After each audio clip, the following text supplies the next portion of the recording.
நண்பர்கள், அஸ்ட்ரோ ராஜாராம் திருச்சி.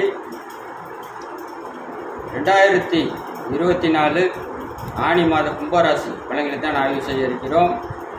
கிரகநிலை ஆராய்வதற்கு முன் சந்திராஷ்டம நாட்கள், இந்த நாட்களில் நீங்கள் எதுவும் செய்யாமல் இருப்பது தான் நல்லது.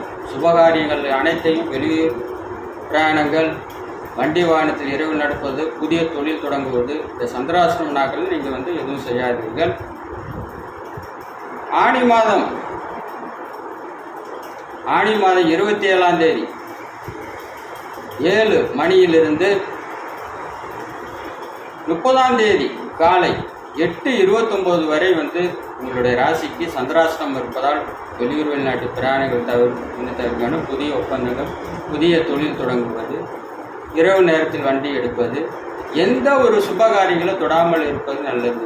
அப்படி செய்யும்போது ஏற்கனவே உங்களுக்கு கோல்சார ரீதியாகவும் சரியில்லை.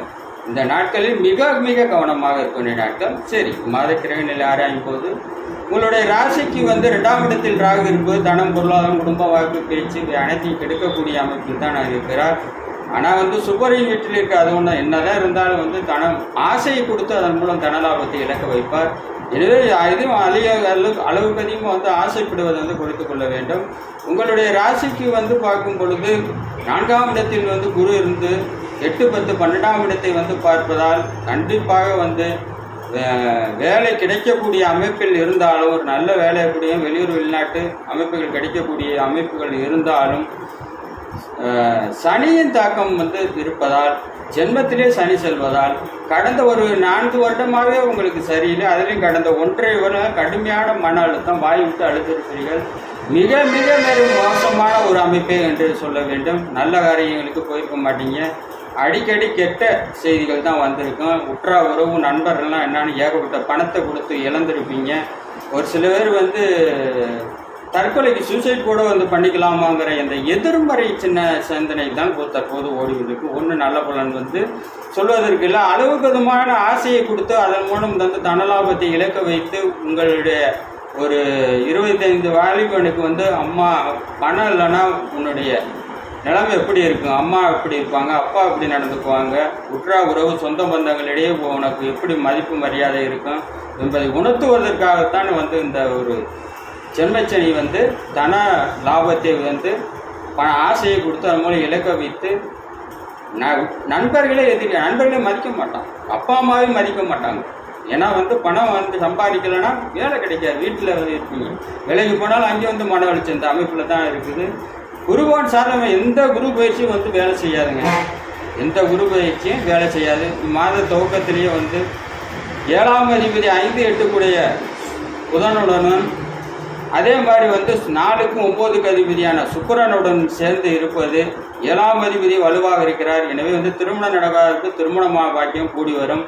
அது இதில் எடுத்துக்கிட்டிங்கன்னா ராசி இலக்கணத்துக்கு 2, 7, 8 செவ்வாசனி இருப்பவர்கள் திருமணத்தை தாமதமாக நடத்துவதுதான். ஏன்னா தசாபுத்தி சாதகமாக இருக்கிறவங்க திருமணம் பண்ணலாம், ஜென்மச்சனி பாதிக்காது. தசாபுத்தி சாதகம் இல்லாத திருமணம் பண்ணிங்கன்னா திருமணத்தை முடித்து வைத்து அதன் மூலம் கோர்ட்டு, வம்பு, கேஸு, வழக்குன்னு ஏற்கனவே திருமணம் பண்ணியிருந்து தசாபுத்தி சாதகம் இல்லாருன்னா கோர்ட்டு கேஸுன்னு அலைஞ்சிருப்பீங்க. ஒரு 25 வயது வாலிபனுக்கு காதல் என்ற பேர் ஒரு பெண்ணை அறிவுறுத்தி அதன் மூலம் அசிங்க அவமானத்தை கொடுப்பார். 32 வயசு வாலிபனுக்கு தொழில் என்ற பெயரில் படித்திருப்பீங்க. படித்தலுக்கு தகுந்த வேலை கிடைக்காம மிகவும் கஷ்டப்பட்டு கொண்டிருப்பீர்கள். அடுத்து எடுத்துக்கிட்டிங்கன்னா 40 வயது உள்ளவருக்கும் தொழில் ரீதியான பாதிப்புகள், சொந்த முதலீடு அதிகம் செய்து பணத்தை வேறு விதத்தை கொடுத்து இழந்திருப்பீர்கள்.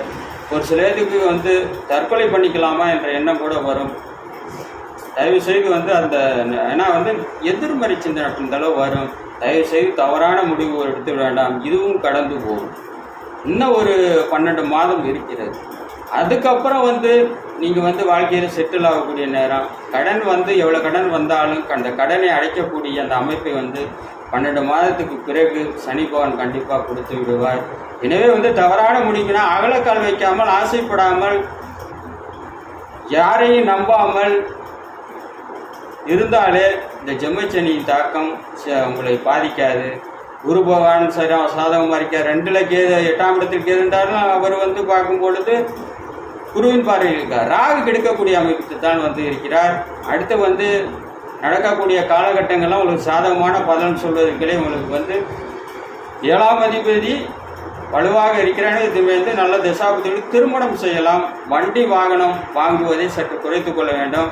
ஏன்னா வந்து 7ஆம் அதிபதி வந்து 5, 8 கூடையருடன் சேர்க்கப்பட்டு சுக்கிரனுடன் சேர்க்கப்போ வண்டி வாகனத்தில் விபத்து ஏற்படுவதற்கான வாய்ப்புகள் அதிகம். இரவு நேரத்தில் வண்டி எடுப்பதை வந்து பிள்ளைகளை உங்கள் கண்காணிப்பில் வைத்துக் கொள்ளுங்கள். ஒரு 10 வயது குழந்தைக்கு என்னத்தை கொடுக்கும்? நோய் நொடிவை கொடுக்கும், வண்டி வாகனத்தில் விபத்து ஏற்படும். இது மாதிரி நேரத்தில் போய் ஹாஸ்டலில் சேர்த்து விட்டா சரியாக போயிடும். 7 சனியின் தாக்கம் வந்து பாதிக்காது. இதெல்லாம் வந்து ஒரு தவறானது தான். எங்கே இருந்தாலும் இது மாதிரி டயத்தில் உங்கள் பிள்ளைகளை உங்கள் கண்காணிப்பில் வைத்துக் கொள்ளுங்கள். ரோடு கிராஸ் பண்ணுற இடம் இதெல்லாம் வந்து நீங்களே வந்து பள்ளிக்கூடத்துக்கு அனுப்பி வைத்து பிள்ளைகளையும் கண்காணிப்பாக வைத்துக் கொள்ளுங்கள். ஏன்னா வந்து இருக்கிறத வந்து உண்மையை வந்து சொல்லணும். பெரிய அளவு நல்ல பலன் சொல்வதற்கு நான் எந்த இதுவும் இல்லை. தசாபுத்தி வந்து ஒரு சாதகமாக இருப்பவருக்கு ஜென்மச்சனியுடைய தாக்கம் குறையும். அதிக வலி வேதனை இருக்காது. லக்னாதிபதி வலுவலந்து 6, 8 தசாபுத்தி நடப்பு கடுமையான மன உளைச்சல் இருப்பீங்க. மிக மிக மோசமான இது அனைத்தும் கடந்து போகும். கவலைப்பட வேண்டாம். மற்ற கிரகங்கள்லாம் உங்களுக்கு சாதகமாக இருந்தாலும் உங்களுக்கு ஜென்மச்சனி தாக்கத்தோ பெரிய அளவு நல்ல பலன் இல்லை. இதற்கு பரிகாரம் வந்து எடுத்துக்கிட்டீங்கன்னா திருநள்ளாறு போனீங்கன்னா கண்டிப்பாக வந்து கடன் தான் வரும். ஒரே ஒரு இது காகத்துக்கு மட்டும் அன்னம் வைக்குவார்கள். பழைய சாதம் வைக்கக்கூடாது. புது சாதம் குளித்துட்டு வச்சுட்டு வாருங்க. அதில் வந்து பிஸ்கட் வைக்கணும். இது வைத்து இருக்கும்போது தான் கடன் வரும். ஆனால் வந்து 10 லட்சம் வரக்கூடிய கடை 5 லட்சம்னா வரும். 5 லட்சமாக குறையும்.